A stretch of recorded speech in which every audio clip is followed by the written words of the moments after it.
I didn't want to be there. That wasn't bitterness, just honesty. My sister Savannah's birthday parties always felt like a stage show where I was the wrong colored prop in a perfect white backdrop. Every year they got more expensive, more ridiculous, and somehow more fake. And yet, I went. Because after losing my job 3 months earlier and crashing on my parents' couch, I didn't have the luxury of skipping family obligations. I'd been told more than once, "You're living under our roof, so you'll show up and smile."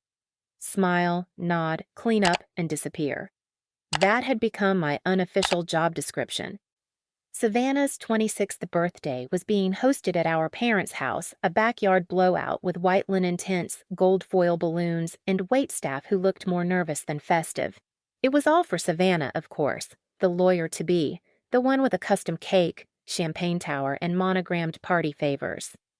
And then there was me wearing last year's jeans and borrowed heels, doing my best not to look like someone who hadn't had a paycheck in 14 weeks.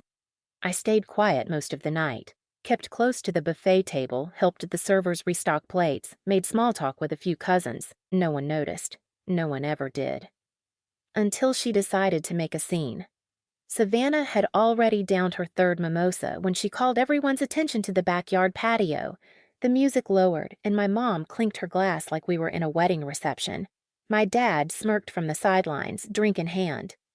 Savannah stood in the center, radiant in a designer dress, with her flawless hair and a smug little grin that always meant someone was about to bleed emotionally. "I just want to thank everyone for coming," she said sweetly. "It means a lot that my family and friends are here today, the ones who actually have their lives together." Everyone laughed. She paused, then slowly turned to look right at me. "And also," she added, "special thanks to my favorite reminder of what not to become." People turned their heads, confused. She pointed at me. "Homeless," she said, loud and clear. "Get out!" Laughter. Not just from her, from my parents. My mother actually put her hand over her mouth like she was trying not to choke from giggling. My father slapped his knee and shook his head. Even the caterer looked stunned. I stood there frozen, holding a half-empty soda cup and a paper plate with 2 skewers of shrimp that now felt like they were burning a hole through my stomach. I thought it was a joke. For a second, I waited for her to say, "Kidding," but she didn't. She just raised her glass again and toasted to the people who don't mooch off others just because life gets a little hard. And then my dad called out, "She's right. Pack your things by tonight. We're not running a shelter." Everyone heard it. The music didn't even cover it up. My chest burned. I didn't cry. Not there. I handed the plate to a server, nodded silently, and walked straight back through the house past the birthday photos, past the cake, past the childhood hallway that still had Savannah's tennis trophies displayed and none of my art awards. I made it to the room, the guest room, not mine, as my mother liked to say, and started folding the few clothes I had. No one came after me. No one checked in. An hour later, I rolled my suitcase down the gravel driveway while the party raged on in the backyard like nothing had happened. My mother caught sight of me through the kitchen window. She smiled. That night, I slept in my car. I parked behind a gym that stayed open 24 hours so I could use the bathroom without getting reported.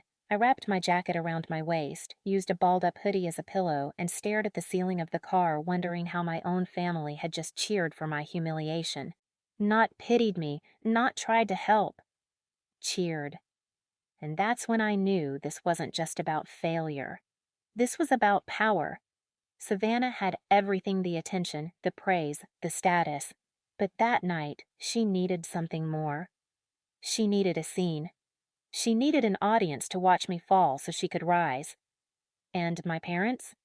They needed someone to sacrifice to the illusion their family was still perfect. They thought kicking me out would bury me. They thought homelessness would silence me. But what they didn't realize, what they never even considered, was that I wasn't staying quiet anymore. I wasn't going to claw my way back just to beg them for space again. I was going to rise and watch them sink in the lie they built. And when I came back, it wouldn't be for forgiveness. It would be for reckoning. I thought sleeping in my car would be the low point. But life has a way of pushing even harder when you're already on the floor. Day 2. I woke up to a parking ticket on my windshield. Day 3. It rained and soaked through the back window seal, leaving my backpack damp and my last clean hoodie smelling like mildew. Day 4. I used a public library sink to wash my hair. No one called. Not Savannah, not my parents, not even my extended family who had watched it all unfold like a live sitcom. And yet, every day I woke up, I felt something growing inside me, not anger, not even shame anymore. Clarity.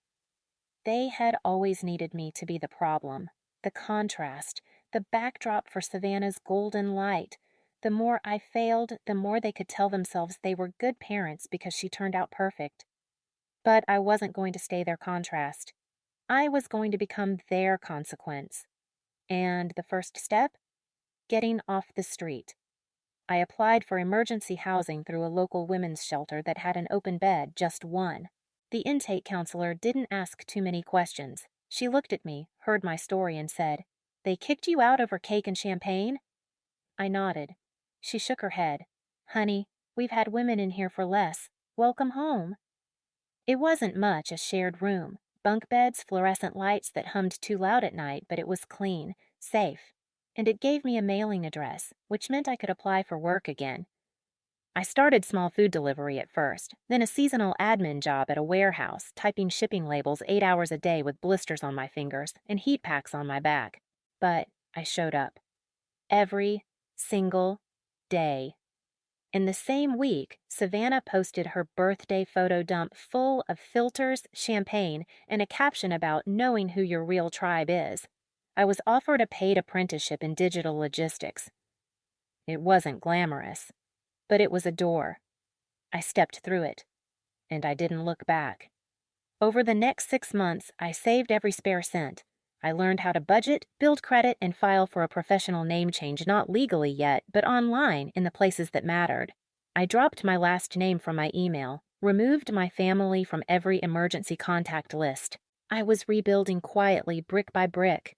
But the part that mattered most? I wasn't just surviving. I was watching. See, Savannah loved being adored, and she also loved broadcasting it. Her LinkedIn was public, so were her bar prep videos, her blog about balancing ambition and beauty, and her weekly sisterhood shoutouts where she tagged influencers she didn't actually know. And that's where I saw it.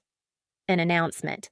She was being nominated for a regional Women in Justice Award, honoring young female legal minds who demonstrated integrity, leadership, and public impact.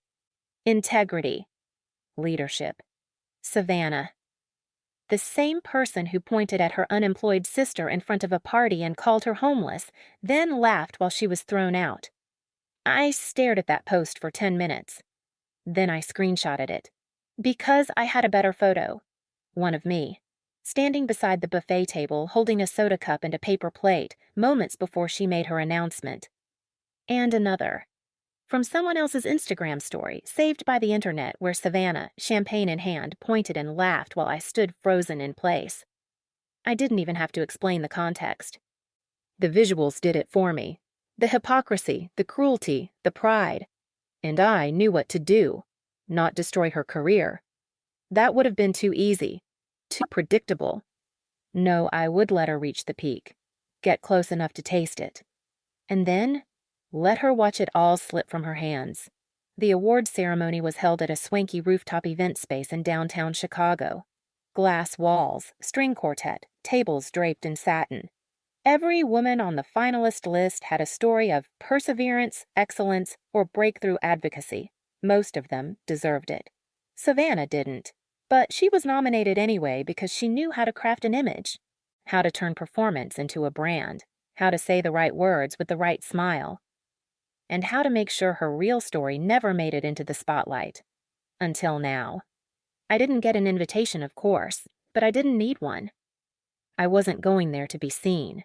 I had already mailed what needed to be seen.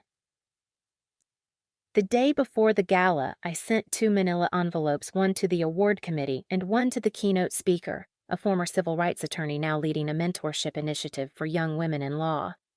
Inside each envelope were 3 photos. 1.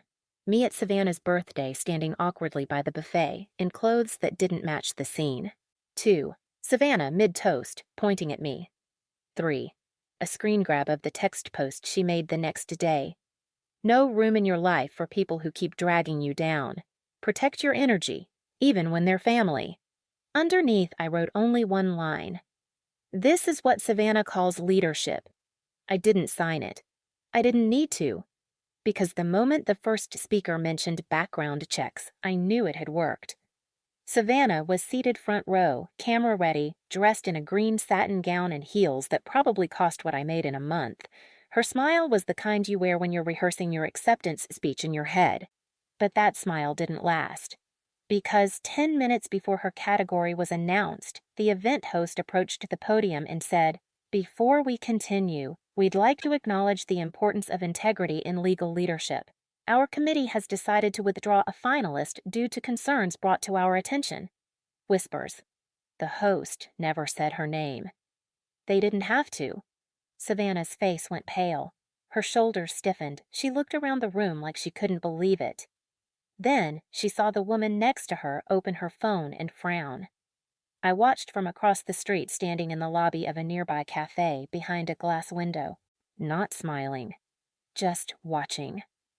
And then the final blow. The organization released a public statement the next morning. We have rescinded the nomination of one finalist after learning of an incident that contradicts the values of our award. Humiliation, cruelty, and weaponizing homelessness, especially within family, cannot be celebrated as leadership. It went viral. People began commenting on Savannah's polished blog posts, asking, "Was this you?" Others started sharing the photos. Someone even stitched it into a TikTok explaining the story. Savannah disabled comments, then deleted the post, then deactivated the blog. I didn't gloat. I didn't reach out. Because this wasn't about revenge through exposure. It was about balance.